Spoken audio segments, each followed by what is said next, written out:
ओम नमो भगवते वासुदेवाय।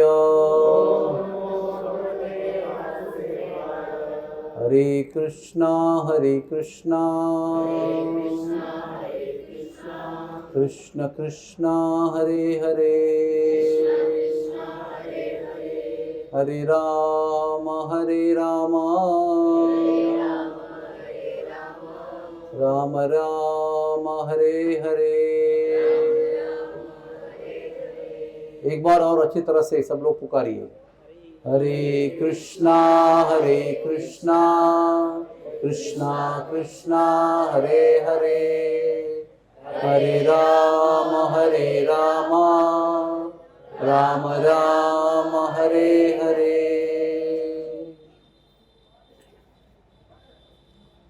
हरे कृष्णा।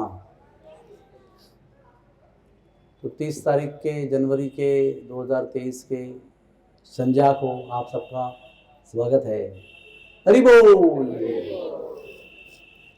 तो आज हमारा जो सायंकालीन सत्र है वो 3 भाग में विभाजित हो जाएगा।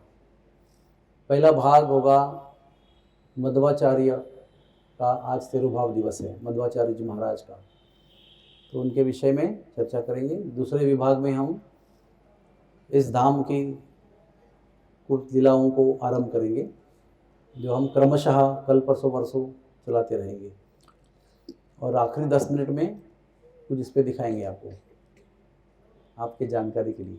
हरे कृष्णा। तो बोलो श्री मध्वाचार्य जी महाराज की। मध्वाचार्य जी ये हनुमान जी के अवतार भी हैं, अंश भी है और पुत्र भी हैं। मतलब पुत्र यानी वायुदेव के पुत्र हैं। वायुदेव के 3 पुत्र हैं, हनुमान जी, भीमसेन और मध्वाचार्य। हनुमान जी त्रेता में और द्वापर में भीमसेन और कलयुग में मध्वाचार्य। इनका जन्म जो है वो विजयादशमी के दिन हुआ था। तो राम विजयोत्सव, जिस दिन प्रभु रामचंद्र ने रावण पर विजय प्राप्त किया, उसका वध किया, उसी दिन इनका जन्म हुआ। तो 13वीं सदी में इनका जन्म हुआ। हमारा संप्रदाय जो है उसका नाम है ब्रह्म मध्व गौड़ीय संप्रदाय। तो ब्रह्मा जी के पुत्र नारद जी के शिष्य व्यासदेव जी के शिष्य मध्वाचार्य, और मध्वाचार्य के आगे फिर बहुत सारी गुरु परंपरा आती है, और उसके बाद में उसमें श्री चैतन्य महाप्रभु जन्म लेकर उसमें दीक्षा लेते हैं। तो ब्रह्म, मध्व और गौड़िया, यानी मध्व संप्रदाय जो है वो हमारा ही संप्रदाय है, लेकिन जो मध्व संप्रदाय की जो गुरु शिष्य परंपरा है वो एक ब्रांच के रूप में बनती है। फिर आगे जो मेन शाखा आगे जाती है तो उसमें माधवेंद्रपुरी, ईश्वरपुरी, चैतन्य महाप्रभु, जय गोस्वामी, कृष्णदास कविराज, नरोत्तम दास ठाकुर, विश्वनाथ चक्रवर्ती, ऐसे फिर जगन्नाथ दास बाबा जी, ऐसे आगे बढ़ती है, बलदेव विद्याभूषण। तो हम संक्षेप में मध्वाचार्य जी का गौरव करेंगे। तो मध्वाचार्य जी हमारे संप्रदाय के बहुत बड़े आधार हैं, फाउंडेशन है, क्योंकि मध्वाचार्य वो पहले व्यक्ति हैं जिन्होंने द्वैतवाद, मध्वाचार्य की जो मूर्ति है ना हमेशा ऐसी रहती है। इसका अर्थ है कि हम 2 हैं, भगवान और हम 2 हैं, एक नहीं है। हम और भगवान 2 हैं, ये उनका प्रचार का मूल सिद्धांत रहा। और 2 जब होते हैं तो ही सेवा होती है, एक दूसरे की सेवा करते हैं, और 2 होते हैं तभी प्रेम होता है। एक अपने ऊपर प्रेम कर सकता है स्वार्थी, लेकिन सच्चा प्रेम जो होता है वो दूसरे पर होता है और दूसरा हम पर करता है। तो ये उनका तत्व का मूल सिद्धांत है। तो जन्म की कहानी इनकी ऐसी है कि इनके पिताजी का नाम था मध्यगेह भट्ट, मध्यगेह नारायण भट्ट।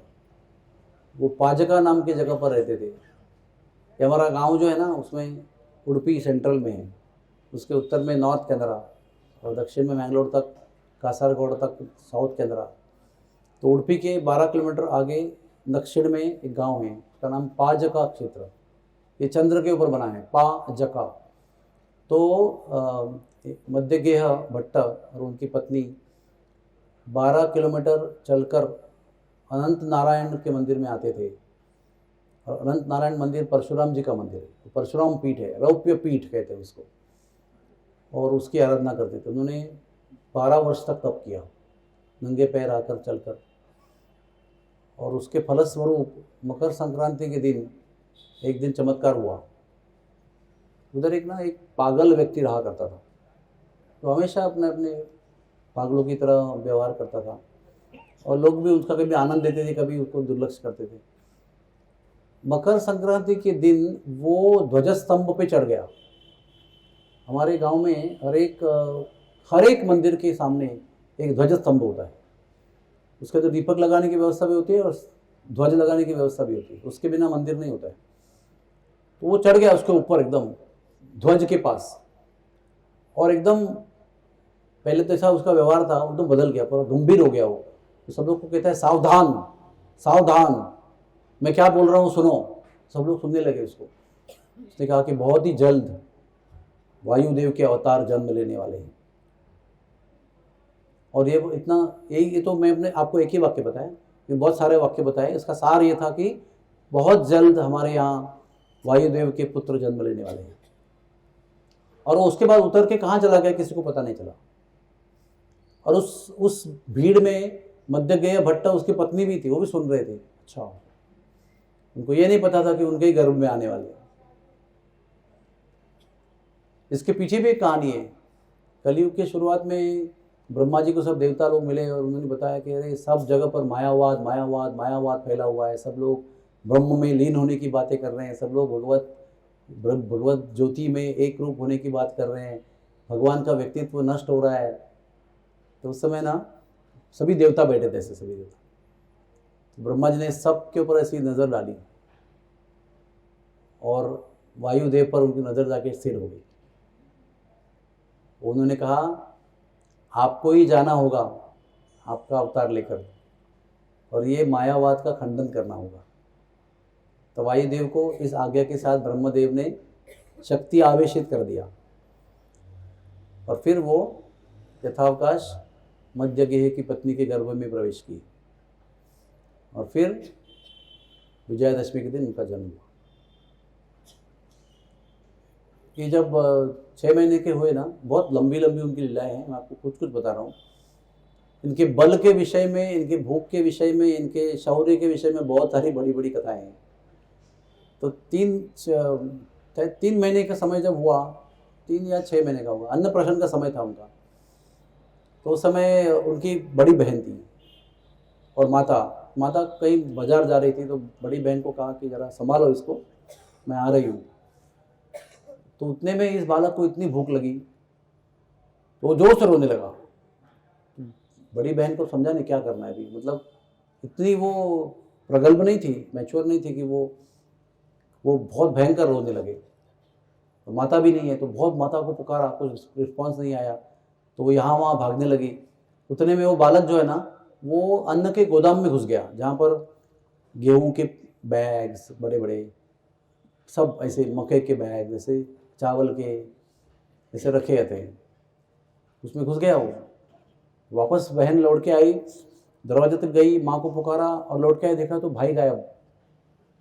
जोर जोर से रोने लगी, बहुत देर से रोने लगी, पुकारने लगी। बहुत देर बाद माँ लौट के आई, माँ भी ढूंढ रही है किधर गया बालक।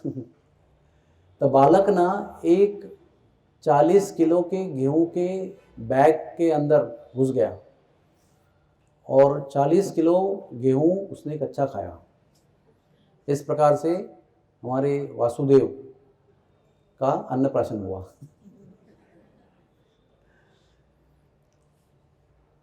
उसके बाद में बहुत सारी लीलाएं हैं। उनका नाम पूर्ण प्रज्ञ पड़ा क्योंकि अच्युत प्रेक्ष नाम के एक सन्यासी ने उनको विद्यार्थी के रूप में स्वीकार किया। और अच्युत प्रेक्ष और इनका बहुत प्रेम था, केवल गुरु शिष्य का नहीं, बहुत वात्सल्य प्रेम था। अच्युत प्रेक्ष जी वासुदेव से बहुत आसक्त थे। तो एक दिन वासुदेव ने अपने गुरु से इच्छा की कि मुझे ना गंगा जी में स्नान करना है, आप मुझे आज्ञा दीजिए, मैं उत्तर की ओर जाऊँगा। तो गंगा जी हमारे गांव में नहीं ना, हमारे गांव में नीचे कावेरी है, बीच में बहुत सारी नदियाँ हैं।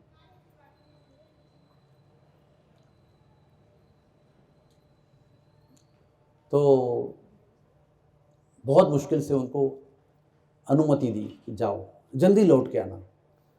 लेकिन जब वो चले गए अनुमति लेकर, तो अच्युत प्रेक्षित जी को रहा नहीं गया। बोले क्यों मैं उसको आदेश दिया, क्यों मैंने अनुमति दी? क्योंकि उनको उतना भी असह्य होने लगा, रोने लगे वो। तो जोर जोर से गंगा जी को पुकारने लगे, गंगा जी आप इतनी दूर हैं और इतना समय लगेगा मेरे शिष्य को आपके तक पहुंचने के लिए और स्नान करके लौटने के लिए, इतना समय मैं उसका विरह सहन नहीं कर पाऊंगा, आप क्यों नहीं यहीं प्रकट होते हो? उनकी प्रार्थना इतनी आर्त थी कि गंगा जी वहाँ प्रकट हो गई। उधर एक स्थान है मध्व सरोवर, उस जगह खाली थी, उधर गंगा जी प्रकट हो गई। ऐसे बाढ़ की तरह प्रकट हो गई वो, एकदम धूमधाम से। तो फिर उन्होंने किसी को भेजा, जाओ मार्ग पे जाओ, कहीं मिलेंगे आपको, उनको बुला लाओ, गंगा जी यहीं प्रकट हो गई। तो वो शिष्य गए दूसरे, उन्होंने इनको ढूंढ के निकाला रास्ता में, क्योंकि वो चल रहे थे, दौड़ के गए। उनको बुलाया, कहा यही गंगा जी आ रही है। वापस आए, उन्होंने अपने उस सरोवर में स्नान किया, तो उसका नाम पड़ा मध्व सरोवर। उसके बाद में तभी विद्यार्थी थे ना, अभी भी विद्यार्थी है, नाम पूर्णप्रज्ञ। पूर्णप्रज्ञ यानी प्रज्ञ यानी बहुत विद्वान, पूर्णप्रज्ञ संपूर्ण विद्वान। तो उसके बाद 12 वर्ष में वो जिद करने, 8 वर्ष में क्या 12 वर्ष में जिद करने लगे कि मुझे संन्यास लेना है। तो माता पिता बहुत दुखी हो गए, क्योंकि उनको एक कन्या बड़ी थी और एक ये थे। आगे संन्यास लेके जाएंगे तो उनकी देखभाल कौन करेगा? तो उन्होंने कहा कि आप तो हमारे अकेले पुत्र हो, हमारा कैसा होगा? तो इन्होंने कहा कि अगर आपको एक पुत्र हो जाएगा तो आप मुझे संन्यास लेने को अनुमति देंगे? अभी देखो, उनको पता था कि उनको बड़ी उम्र में मध्वाचार्य का पुत्र के रूप में प्राप्ति हुई थी, बहुत बुजुर्ग अवस्था में। उनको पता था कि उनको आगे कोई संतान होने वाली नहीं है, तो इसलिए उन्होंने एकदम दिल खोल के बोल दिया कि हाँ, अगर हमें पुत्र होगा तो हम आपको अनुमति देंगे। और मध्वाचार्य के वचन के प्रभाव से उसकी माता गर्भवती हो गई। उनको बड़ा आश्चर्य हुआ और यथावकाश उनको पुत्र हुआ। तो उन्होंने कहा अभी पुत्र हुआ, अभी जाने दो मुझे। तो अभी रोने लगे, उनको पता नहीं था कि ऐसे कुछ होने वाला है कि जाएगा ये। तो उन्होंने क्या किया ना, वो समुद्र में गए और एक मगरमच्छ के मुंह में चले गए, वो आधे मुंह में आधे बाहर, और बोल रहे मैया बाबा अनुमति दो संन्यास लेने के लिए, नहीं तो मैं अभी मर जाता हूँ उनके मुंह में। अभी क्या करेंगे, अभी इतना डेस्परेट कंडीशन में। हाँ ठीक है ले सकते हो। तुरंत मगरमच्छ से बाहर आए, मगरमच्छ को थपथपाया और भेज दिया वापस। अभी संन्यास लिया। उसके पहले एक बचपन की कहानी मुझे याद आ रही है। बचपन में क्या हुआ ना, मध्य के भट्ट ने एक बैल खरीदा था। पैसे नहीं थे, गरीब थे वो, तो कर्जे पे लिया था वो बैल। तो जिससे लिया था उसका नाम था काकरा शेट्टी। तो काकरा शेट्टी जो ना, वो लोन जो दिया था ना, वो वापस करने का समय हो गया लेकिन पैसा नहीं आया। तो वो जाके आके दरवाजे पे बैठ गया। अभी हमारे गांव में भी और सब जगह पे ऐसे रिवाज है, कोई दहलीज पे आके बैठा ना तो उसको बहुत अशुभ मानते हैं। दहलीज पे आकर कौन बैठता है? जिसको कर्जा वसूल करने का, वही आके वहाँ बैठता है। ना वो अंदर आएगा ना बाहर जाएगा, वो भीतर ही बैठेगा। तो ये भोजन कर रहे हैं और वो दहलीज पे बैठ कर बोल रहे पैसे लाओ। तो उतने में खेल खेल के बालक जो है, बालक वासुदेव, वो आया और बोला पिताजी क्या बात है? तो पिताजी बच्चे को क्यों बताएंगे ये सब मामला क्या है? तो पिताजी बोले कुछ नहीं, लेकिन सबके मुंह पे टेंशन दिख रहा था। तो बालक जो है वो उम्बर यानी दहलीज पे बैठा हुआ जो व्यक्ति है काकरा शेट्टी, उसके पास गया और पूछा क्या बात है? उसने कहा तेरे पिताजी ने मेरे से कर्जा लिया है, वो चुका नहीं रहा है, इसलिए मैं यहाँ बैठा हूँ, आज मैं लेके ही जाऊँगा, नहीं तो यहाँ से हटूंगा नहीं। तो ऐसा बहुत अशुभ मानते हैं कोई दहलीज पे बैठेगा तो बालक वासुदेव ने काकरा शेट्टी को कहा कि आप मेरे साथ चलो। तो वो बालक लेके अपने घर के पीछे के जो जगह होती ना, कोर्टयार्ड कह सकते हैं उसको, आंगन कह सकते, आंगन तो आगे होता है लेकिन बहुत जगह होती है गाँव में, गाय को बांधने के लिए बहुत सारी जगह होती है। उधर एक ना इमली का पेड़ था। तो ये बोले आप यहाँ खड़े रहो, मैं आता हूँ। वो इमली के पेड़ पे चढ़ गए और बहुत सारे इमली के फल निकाले, उसके बीज निकाले, बहुत सारे दोनों हाथों में इमली के बीज इकट्ठा किए, नीचे उतरे और वो काकरा शेट्टी के हाथ में दिए। जैसे ही वो काकरा शेट्टी के हाथ में दिए, वो इमली के बीज, आपने देखा ना इमली के बीज, हम लोग बचपन में खेलते थे उसके साथ, वो इमली के बीज है ना सोने की मोहरे बन गए। और इतनी सोने के मोहरे बन गए कि बैल के मूल्य से कई गुना अधिक मूल्य जिसमें है, ऐसे सोने की मोहरे बनी। तो काकरा शेट्टी बहुत खुश हो गया, बहुत खुश हो गया, और बहुत खुशी से घर चला गया। और ये वापस लौट के आया, तो क्या हुआ? वो काकरा शेट्टी चला गया, सब बताया नहीं कि ऐसे ऐसे हुआ, ऐसे ऐसे हुआ। अगले दिन काकरा शेट्टी पूरा वापस आया और उसने वो खुद उस पेड़ के इमली के बीज निकाले, लेकिन वो कन्वर्ट नहीं हुए।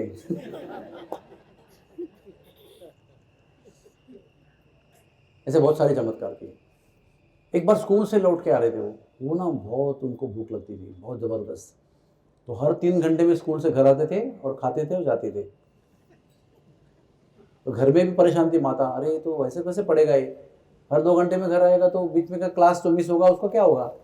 और स्कूल में भी वही टेंशन था गुरु जी को, अरे बीच में जो मैं सिखाता हूँ वो कब सीख हो गया।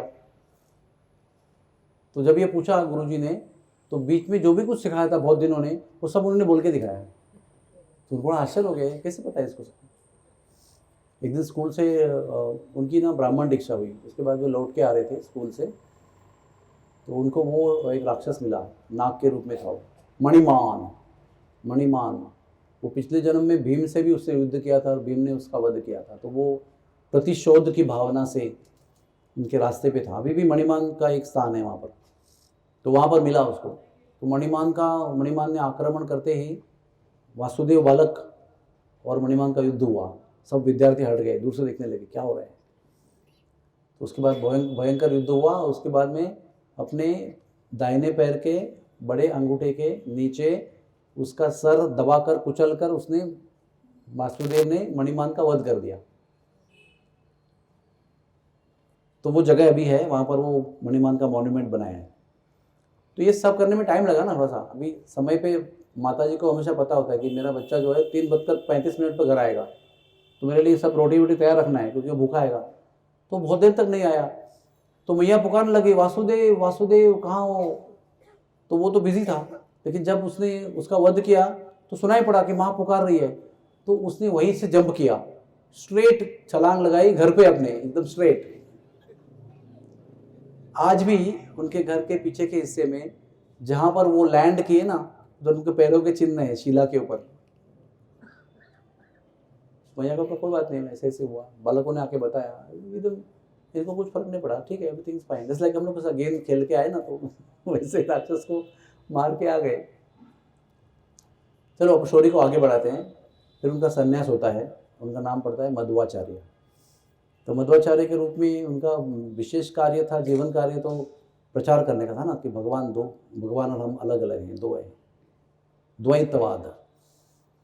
तो बहुत सारे शिष्य भी उनके हुए और बहुत सारे चमत्कार भी उन्होंने किए। एक बार उन्होंने ना, अभी तो वो कल्पना करना भी हमारे लिए मुश्किल है, 10 इंच चौड़ा केला, सोच सकते हैं आप कैसा होता है।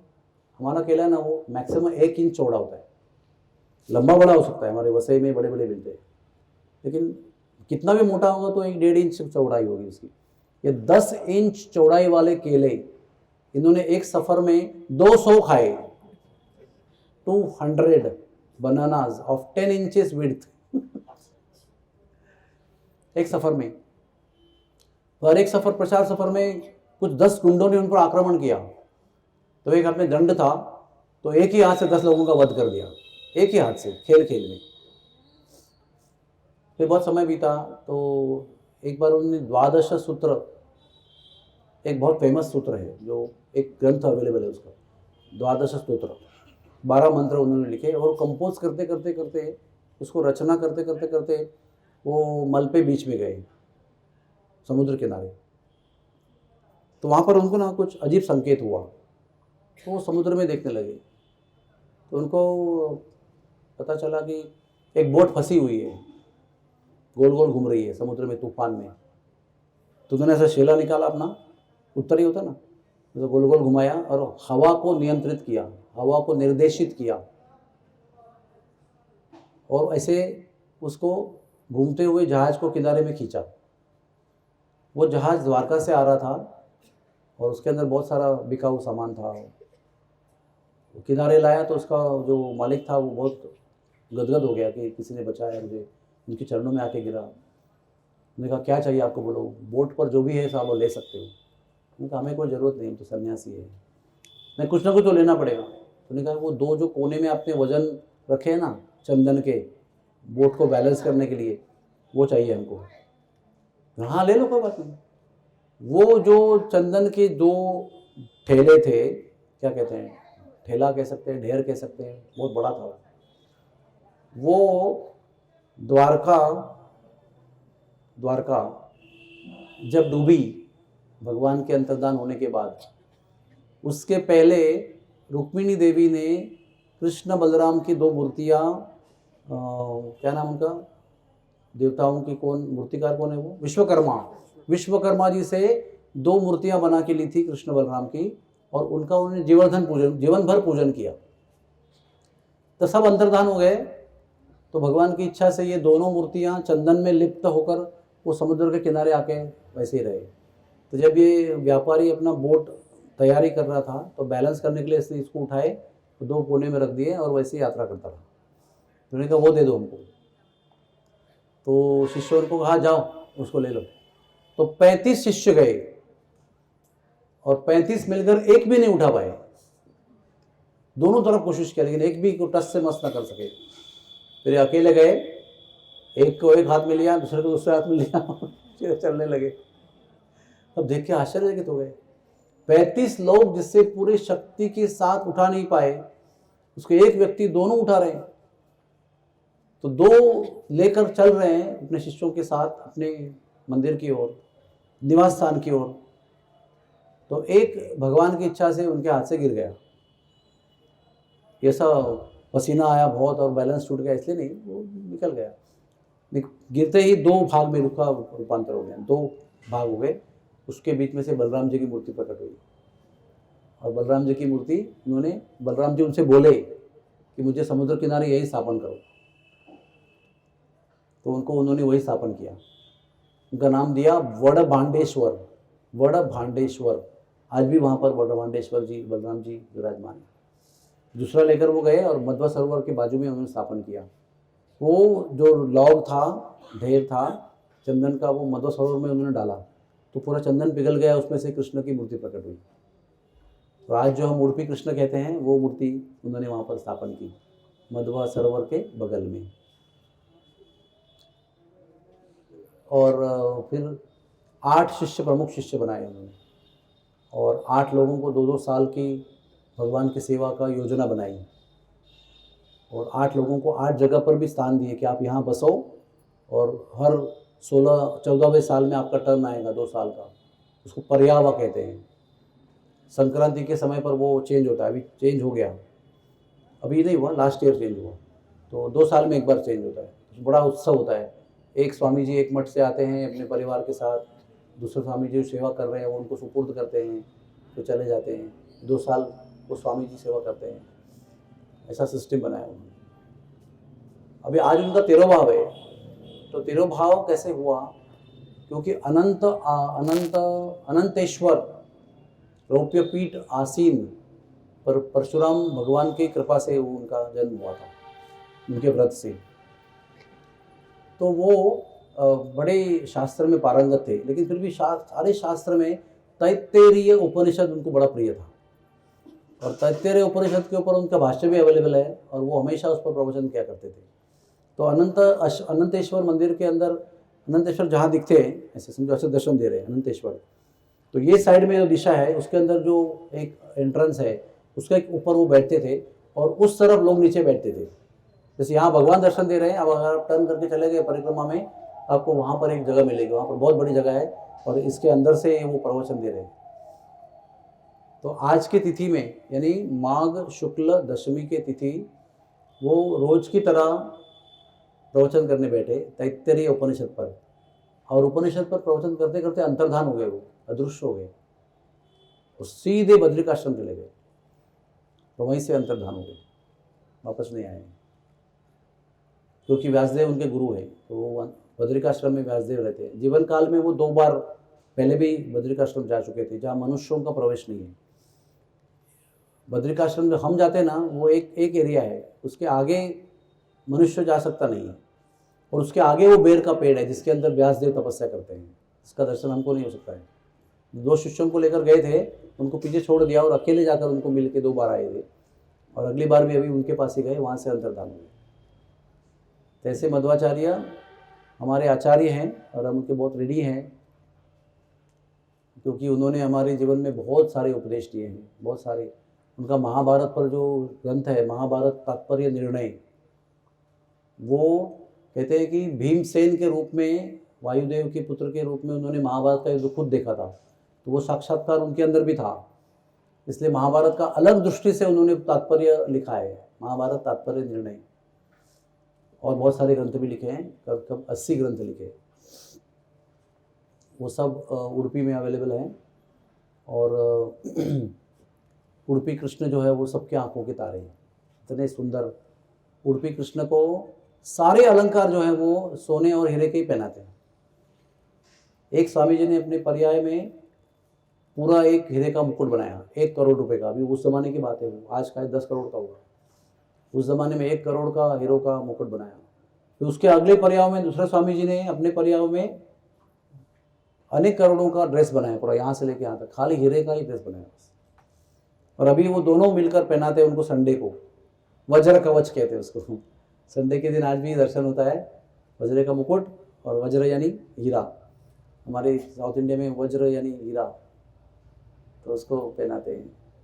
हर शुक्रवार के दिन कृष्ण भगवान जो है वो देवी का भेष धारण करते हैं, कभी सरस्वती, कभी लक्ष्मी, कभी काली, कभी दुर्गा, कभी कुछ कभी कुछ कभी कुछ, कभी रुक्मिणी कृष्ण का इंतजार कर रही है, लेकिन हर शुक्रवार को मनोरथ के रूप में देवी का रूप धारण करते हैं। ये सब जो उच्च कोटि की विग्रह पूजा, विग्रह सेवा का जो दर्जा है, वो मध्वाचार्य ने स्थापन किया था।